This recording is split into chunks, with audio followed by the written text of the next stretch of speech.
नमस्कार दोस्तों, स्वागत है आप सभी का हमारे YouTube चैनल पॉलिटेक्निक मंत्रा में।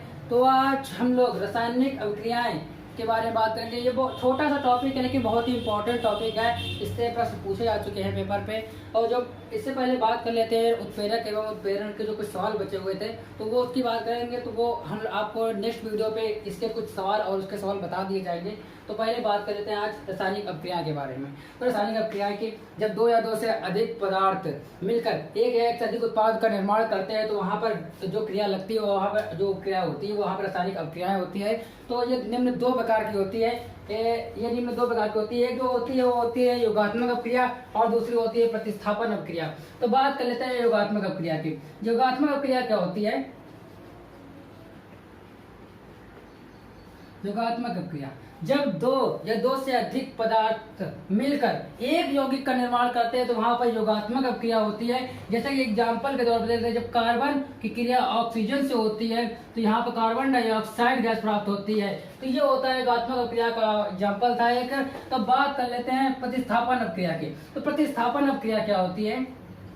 तो प्रतिस्थापन क्रिया में क्या होता है? प्रतिस्थापन अभिक्रिया में जब एक अणु का परमाणु का स्थान कोई दूसरा परमाणु ग्रहण कर लेता है तो वहां पर प्रतिस्थापन अभिक्रिया होती है। जैसे एग्जांपल देख लेते हैं, जैसे कॉपर सल्फेट यानी कि CuSO4 की क्रिया आयरन से यानी Fe से होती है तो यहाँ पे बनता है फेरिक सल्फेट यानी FeSO4 और यहाँ पे कॉपर बाहर निकल जाता है। तो यहाँ आप लोग देख सकते हैं कि जो कॉपर का स्थान आयरन ने ले लिया है तो यहाँ पर स्थान परिवर्तन हो गया है। तो यहाँ पर प्रतिस्थापन अभिक्रिया है। तो बात कर लेते हैं अपघटन क्या होता है। जब एक बड़ा यौगिक दो या दो से अधिक छोटे यौगिकों में विभक्त हो जाता है तो वहाँ पर अपघटन क्या होता है। ये अपघटन होता है, ये दो प्रकार के होते हैं। एक होता है ऊष्मीय अपघटन और एक होता है विद्युत अपघटन। पहले बात कर लेते हैं ऊष्मीय अपघटन के बारे में। ऊष्मीय अपघटन, जिससे ऊष्मीय अपघटन क्या होता है? तो जब अपघटन ऊष्मा द्वारा यानी ताप के परिवर्तन के कारण होता है तो वहां पर अपघटन होता है तो वो ऊष्मीय अपघटन कहलाता है। इसलिए एग्जांपल में देते हैं पोटेशियम क्लोरेट यानी कि KClO3। जब पोटेशियम क्लोरेट में ऊष्मा प्रवाहित करते हैं तो ये पोटेशियम क्लोराइड और ऑक्सीजन में विभक्त हो जाता है। तो यहाँ पे पोटेशियम क्लोराइड यानी KCl और O2 ऑक्सीजन। तो यहाँ पे देख सकते हैं कि ऑक्सीजन बैलेंस नहीं है तो रिएक्शन को बैलेंस भी कर लेते हैं। तो यहाँ पे 2 KCl ले लेंगे तो यहाँ बन जाएगा 2 KCl और O2। अब रिएक्शन भी बैलेंस हो गई है। तो अब देख सकते हैं जो होता है ऊष्मीय अपघटन का उदाहरण। तो दूसरा होता है विद्युत अपघटन। विद्युत अपघटन के बारे में बात कर लेते हैं।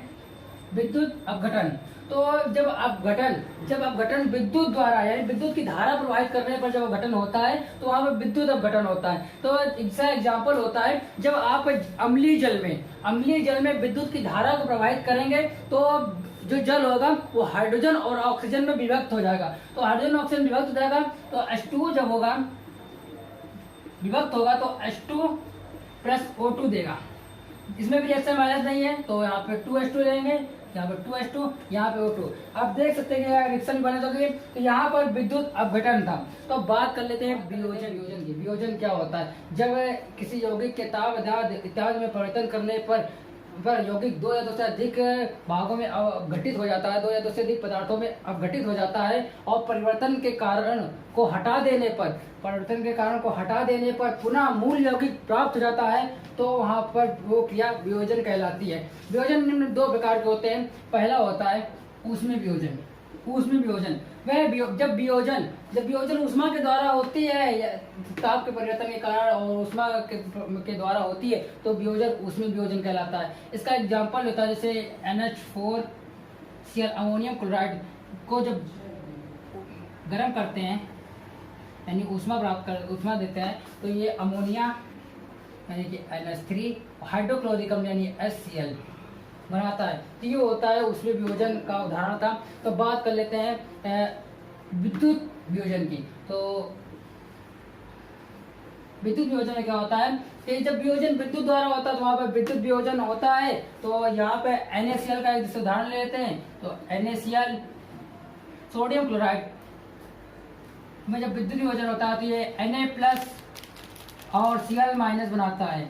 ये होता है विद्युत वियोजन। तो बात कर लेते हैं वियोजन और विद्युत ऊष्मीय वियोजन और उसमें अपघटन में उसमें वियोजन तथा उसमें अपघटन में अंतर के बारे में। इसके प्रायः मूल दो अंतर हैं। तो पहला अंतर होता है तो उसमें वियोजन के जो यौगिक होते हैं वो पुनः संयुक्त होकर मूल यौगिक का निर्माण करते हैं, तथा उसमें अपघटन में ऐसा नहीं होता है। उसमें अपघटन जो यौगिक होते हैं वो मूल यौगिक संयुक्त होकर नहीं बनाते हैं। तो जो दूसरा अपघटन होता है कि जो उसमें वियोजन की जो क्रियाएं होती हैं वो उत्क्रमणीय क्रियाएं होती हैं, और जो उसमें अपघटन की जो क्रिया होती है वो अनुत्क्रमणीय क्रियाएं होती ही हैं। तो बात कर लेते हैं उत्क्रमणीय और उत्क्रमणीय क्रिया के बारे में। उत्क्रमणीय क्रिया क्या होती हैं? वे क्रियाएं जो समान परिस्थितियों में आगे और अग्र दिशा की ओर और पश्चिम दिशा की ओर समान रूप से चलती हैं, तो वो होती है उत्क्रमणीय क्रियाएं होती हैं। जैसे इसका एग्जाम्पल ले लेते हैं। एग्जाम्पल होता है हाइड्रोजन और जब आयोडीन की क्रिया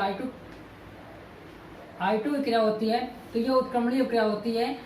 उत्क्रमणीय क्रिया का ये सिंबल होता है, जहाँ पे ये आ जाएगा तो समझ जाइएगा उत्क्रमणीय क्रिया है ये। तो यहाँ बनता क्या है? 2HI हाइड्रोजन आयोडाइड बनता है यहाँ पे।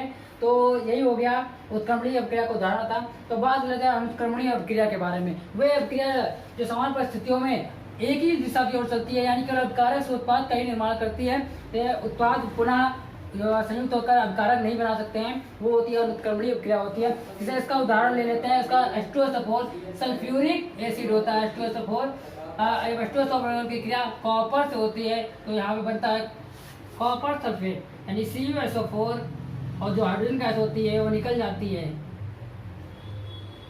तो ये अभिक्रिया है अनुत्क्रमणीय अभिक्रिया का उदाहरण था। तो बात कर लेते हैं ऊष्माक्षेपी एवं ऊष्माक्षेपी अभिक्रिया के बारे में। तो ऊष्माक्षेपी अभिक्रिया क्या होती है? वह अभिक्रिया जिसमें ऊष्मा मुक्त होती है, अर्थात जब अभिकारक से उत्पाद का निर्माण होता है तो उत्पाद के साथ कुछ ऊष्मा भी निकलती है, तो वो अभिक्रिया ऊष्माक्षेपी अभिक्रिया कहलाती है। जैसे एग्जाम्पल देख लेते हैं। कार्बन प्लस ऑक्सीजन तो बनता है कार्बन डाइऑक्साइड गैस बनती है, और इसके साथ ऊष्मा निकलती है। यदि आपको ये पता है कि जब अभिक्रिया हो रही है तो अभिक्रिया में कितनी ऊष्मा निकलती है तो आप वो भी लिख सकते हैं। जैसे हमें पता है यहाँ पे अभिक्रिया में 94,300 कैलोरी ऊष्मा निकलती है। तो हमें पता था तो हमने यहाँ पे लिख दिया। यदि आपको भी पता हो तो अन्य रिएक्शनों पे के बारे में तो लिख दीजिएगा। तो बात कर लेते हैं ऊष्मा शोषी अभिक्रिया के। ऊष्मा शोषी अभिक्रिया क्या होती है? वह अभिक्रिया जिसमें ऊष्मा का अवशोषण होता है, अर्थात जब अभिकारक से उत्पाद का निर्माण होता है तो अभिकारक को उत्पाद का निर्माण करने के लिए कुछ ऊष्मा की आवश्यकता होती है, तो अभिक्रिया ऊष्मा शोषी अभिक्रिया कहलाती है। इसका भी एग्जाम्पल होता है नाइट्रोजन गैस N2 और ऑक्सीजन गैस O2। तो अभिकारक को जब उत्पाद निर्माण करता है तो यहाँ पे उत्पाद निर्माण होता है जो 2NO नाइट्रोजन ऑक्साइड गैस होती है।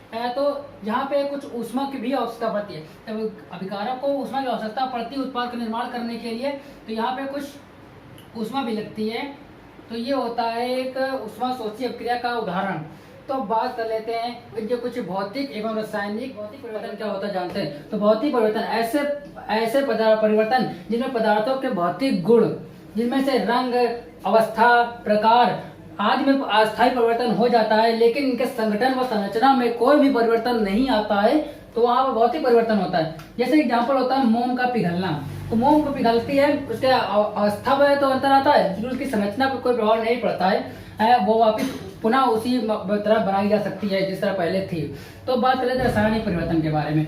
ऐसे परिवर्तन जिनमें एक नया उत्पाद बनकर तैयार होता है, जिसके गुण धर्म, संगठन तथा संरचना मूल पदार्थ से भिन्न होती है, बिल्कुल भिन्न होती है, तो वहां पे होता है रासायनिक परिवर्तन। जैसे इसका एग्जाम्पल होता है दूध का दही से बनना, पूरी तरह भिन्न होते हैं। तो बस इतना ही था आज के लिए। तो जो इसके कुछ इंपॉर्टेंट क्वेश्चन है और प्रेरक और अपचयन के भी कुछ इंपॉर्टेंट क्वेश्चन है, उसको एक न्यू वीडियो पे ला करके हम आपको दिखा देंगे। बहुत इंपॉर्टेंट क्वेश्चन है, आप लोग जरूर देखिएगा उस वीडियो को।